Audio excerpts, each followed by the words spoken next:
Welcome to Volume 11 RockTalk PodCast, brought to you by Volume 11 Music. Your hosts, Rich Hoffa, Rick Lawhorn, and Mark Dunn. RockTalk, Volume 11 Music.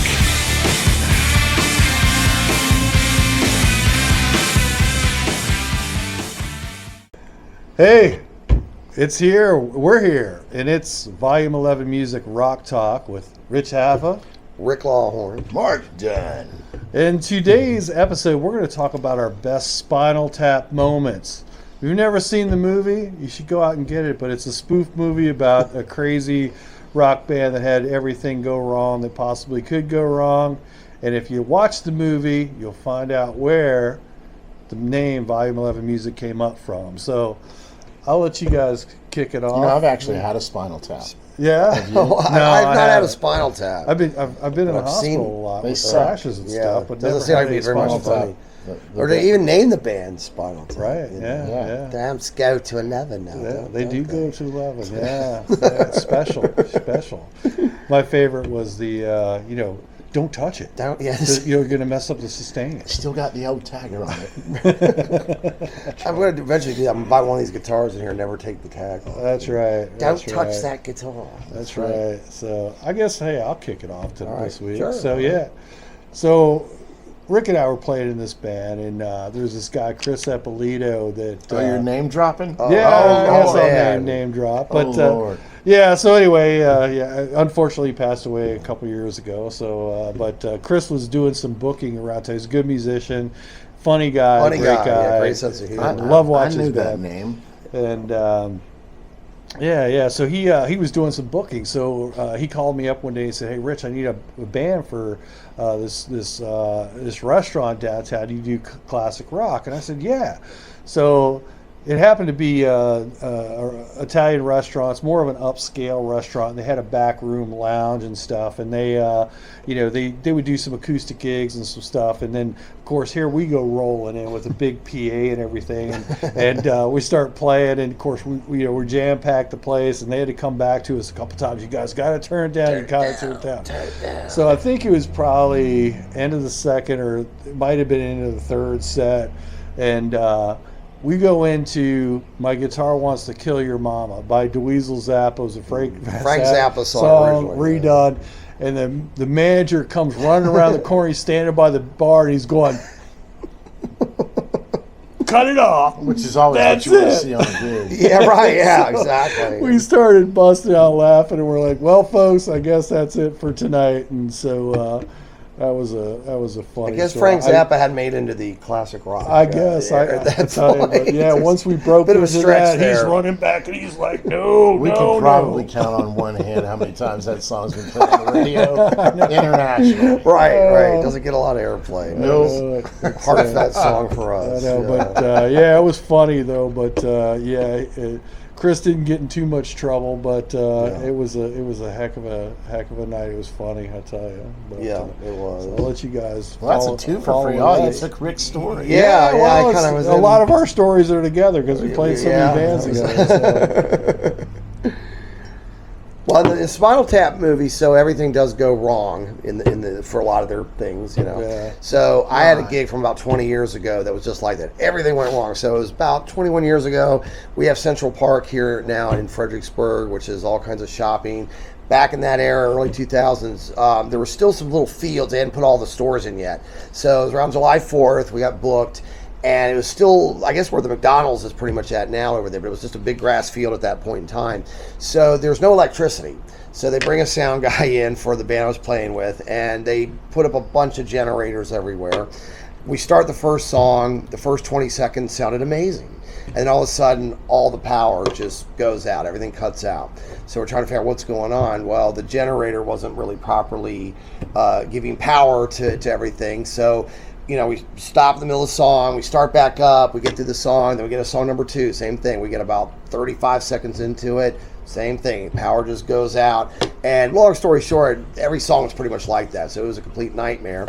Then to add to it, it's outside. There's no cover over top of us. So all these wonderful purple clouds start rolling in. And you can probably guess, here in summertime, July in Central Virginia, lots of humidity. So we get a massive rainstorm. Everything's getting soaked. Luckily, my vehicle was close to the stage. So quickly as I can, I'm just throwing, my guitar into the case, throwing chords everywhere, and we're just trying to pack up and get out of there, and nothing really good happened on that gig. So we got cut out all the time on power. We got rained on, amps got wet, guitars got wet, chords got wet, pedals got wet, drums got wet, and we somehow survived and rolled on. But that was definitely a very Spinal Tap-ish moment. So Mark's been through that with his Martin getting blown off the stage story. with a big wind gust coming through, and that's not really a Spinal Tap moment. No, it's a cry moment. Yeah. It is what it is. I have. Do y'all have any Purple Heart moments from stage? You've got any injuries? I really don't.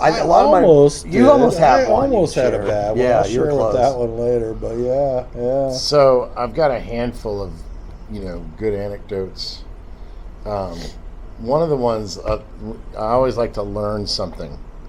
I take something as a learning moment, and often they've been during a performance. No, that's never fun. But I was in a band in the '90s, a great band. We were an original rock band. We were called the Waterworks. We had an Anheuser-Busch sponsorship, an album. We were on the radio. Wow. Our second show ever was opening for the Hooters at the Hampton Bay Days. So that was like a big festival back in Hampton, Virginia, back in the 90s. And our second show as a band. And so it's a big, huge festival stage. The Hooters, all you zombies, anybody our age knows who they were. The first band to play Live Aid in Philadelphia on that day. That's right. And wonderful songwriters. And so it's this time of year. It's August-ish, I think. Hot. Very hot. And our trailer is super AC'd. Everything's catered. It's a wonderful show. Sound checked. And have my guitar in the trailer. And, they come and knock on the door, and it's time to go play the show. And it's the 25-yard walk from the trailer that's AC'd 65 to the stage. Plug in. Both Marshalls on 10, and I am nowhere near in tune. Terrible feeling. It was the worst thing that you could just like, are you kidding me? Because the air conditioning in the cool trailer, our dressing room for the day, and that walk across the pavement onto the stage. Oh God. And I just didn't even think about it. It was literally like there was no covering for it. There was no doing anything. That train was rolling, and I thought my guitar thought tuning was a city in China. Yeah. So that's anecdote number one. Yeah, wow. Yeah. I had something similar happen to that. So when I first started playing, I was young, and I was subbing. I subbed in a band. It was more of like a jam session. Everybody got up and played open mic night stuff. And so I get invited up to play drums, and then we played 2 or 3 songs. Everything's going good, and then they threw something at me that I don't even remember hearing, and it had some weird timing to it, and the wheels just came off the car. I was just not playing it right and playing drums. It was just horrible. I was so embarrassed, and we had to. I think we ended up ending the song early because it was just that bad. I'm sorry, Rich. I forgot to tell you we were doing Beethoven. Right. It's like, oh my gosh, I wanted to crawl in a hole. It was so bad, but you learn from it. But looking back at it now, it's pretty funny. But yeah. So. Or another one, and Mark, maybe you've had this happen to you as well. About 15 years ago, playing in a club, and song number 2, break a string. Going to a Stevie Ray Vaughan kind of bend, really bend the string up, clunk, broken string. So, and it's early in the night. So let me get my backup guitar. So I usually will bring at least 2 guitars. Now I bring more after this story.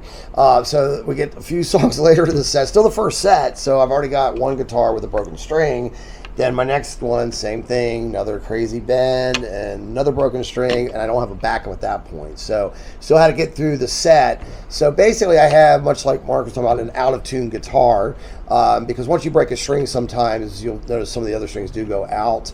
And so it sounded pretty bad, you just try to get through. And then luckily on the break, I did have an extra set of strings I was able to restring and get through the rest of the night. But again, very Spinal Tap-ish. It seems like Nigel Tufnell would probably have had something like that happen at a Spinal Tap concert. And the moral to that story is that it's necessary for 5 or 6 guitars. Yes. At any given moment. Course. And that message was brought to you by Volume 11. Right. That's right. These guitars go to 11. Yeah. Buy as many guitars. It's like bring them. the ones that people come in and go, yeah, well, I only need 1. I go, what? Are you not feeling well? That's what you said. Oh, I'm sorry. I thought you were serious about playing guitar. That's right. It's usually, how many can I get or buy my next one? So, yeah. But in 40 years of playing out, that's the only gig ever where I broke the strings on 2 guitars on the same gig. I've had You had that happen, time. Mark? Yeah. Almost exactly the same. 2 Floyd Yeah. guitars. Yeah, with the Floyd And Rose. then I had to go to a Strat. Right. Yeah, I understand. And then change them on the break. I remember that. It was at the beach. Probably 90.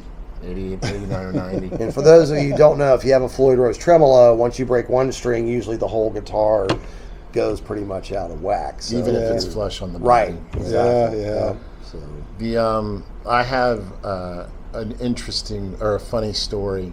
So for a while, I played guitar in the Windborne productions of the music of Led Zeppelin and Pink Floyd with the symphonies all over the country, now internationally. Wow. And Randy, We're learning more about this guy. yeah. I think he tells me the other day, I was up for a CMA award. I'm like, okay. I forget. You got to kind of let us in on these things. I am. But so that's a cool show. And even though, and so what it is, it's a full rock band with the symphony of whatever town we're in. Yeah. So my very first gig was Jacksonville, Florida, with the Jacksonville Symphony, and it's sold out. And the singer is Randy Jackson from the band Zebra. Who's still a friend of mine to this day. And this is like 1996 or 7, maybe 98. And Who's Behind the Door? Tell Me What You Want. Tell Me What You Want, that whole record. And I just opened for them right before Christmas at the Beacon. Anyhow, so the band is all tethered to charts. Even though we know the Zeppelin music, you're still not in a 4-piece band setting where if somebody forgets something, you can figure it out. You're with a Philharmonic Symphony, and they're all on their charts, and everybody's got to be literally on the same page. So we're going and we're playing Black Dog, and it's kind of loose in that it's a call and answer song. So Randy, the singer, is the only one not on a chart. We're all up front playing, but he's the one roaming the stage and entertaining and doing a wonderful job at it. So he goes to the at the wrong time. Oh, geez. Yeah, and so Brent Havens is the incredibly talented arranger and conductor of the shows. He has made all the arrangements for this music for all the symphonies. And the drummer at the time, Mike Trimble, he looks at me and smiles because he knows this is getting ready to get ugly. Because the symphony behind us, they know where they're at. Right. Yeah. But Randy's off. He's off. And this is going to get bad real quick. And so Brent's holding time and he's telling Randy, you're in the wrong spot. You're in the wrong spot. Mike's looking at me with this grin on his face. I'm like, this is my first gig with this thing. There's 3,500 people here, and this is getting ready to suck. And so over the top of the entire symphony orchestra, before the rest was over, this was a young demographic symphony. They were younger. Brent yells over top of all of them, 114, which meant go to measure 114, right. which was the guitar solo, and Mike the drummer, and the symphony caught it. Yeah. We all went there. Okay, Oh, wow. So, I mean, it's like, what is that, 75 people all went to the same spot. Wow. But Randy, that became an adjective. Okay. Don't 114 this, Randy. 114. That's great. And somewhere, that's 114. recorded somewhere. I think I could dig that up and find it. Oh wow. That's pretty funny. True story. Yeah. That's crazy. Well, I'm gonna round things up with we were talking about red was it ambulance times and Purple things like Hearts. the Purple Hearts. Hearts, yeah. Yeah, and I'll kind of add a couple of things in. So we used to play this club down in Richmond. It's called the Newgate Prison, and it was your typical rock and roll club. It poured. It was down very typical rain. until you guys got paroled. Yeah, it was such a it poured down rain every time every game we played. got Every there. played there, Yeah. it poured down rain. Down in Richmond, Virginia. So things used to happen to me, there all the time. So we're talking about the stage show back in the 80s. You're trying to outdo everybody and all this. So in a couple songs, I would stand up on my drum throne and put one foot on the drum throne, one on my floor tom, and do my cymbals and stuff at the end of the song, then jump down and do the crash.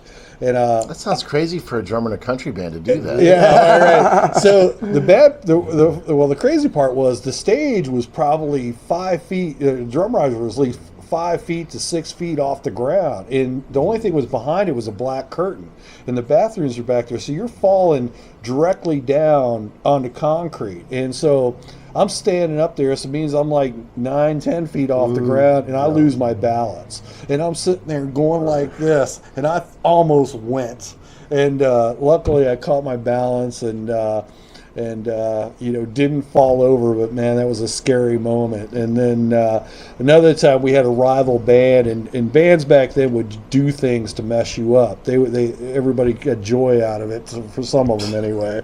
And so one of the guys from a rival band grabs a fog machine, and starts spraying the back underneath me and all over my pedals. That's and everything. hilarious. And so I'm sitting there with fog juice all over my pedals. Everything is slick as He can said be. fog juice, not frog juice. Yeah, fog juice, slipping all over the place.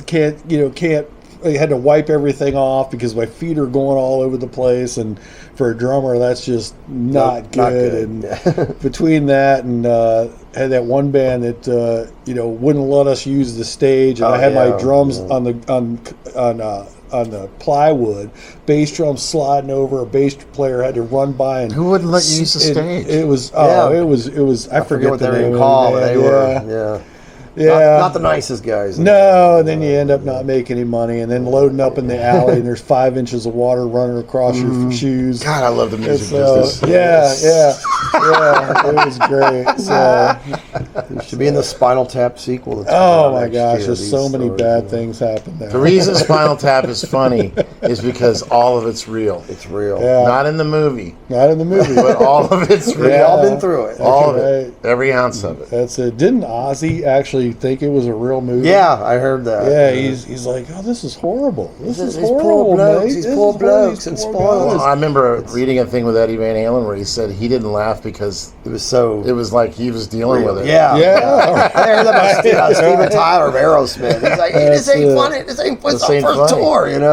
This is like our first tour in 1973. That's Was, it. for the prelude to Spinal Tap. Well, that's it for the this week's episode. We hope you enjoyed it. Of our funny, crazy stories. Again, if you want to ask any questions, and please hit that subscribe button. And next Thursday, we'll see you for another episode of Rock Talk.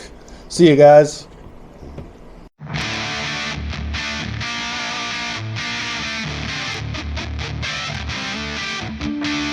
This has been an episode of Volume 11 Rock Talk Podcast, brought to you by Volume 11 Music.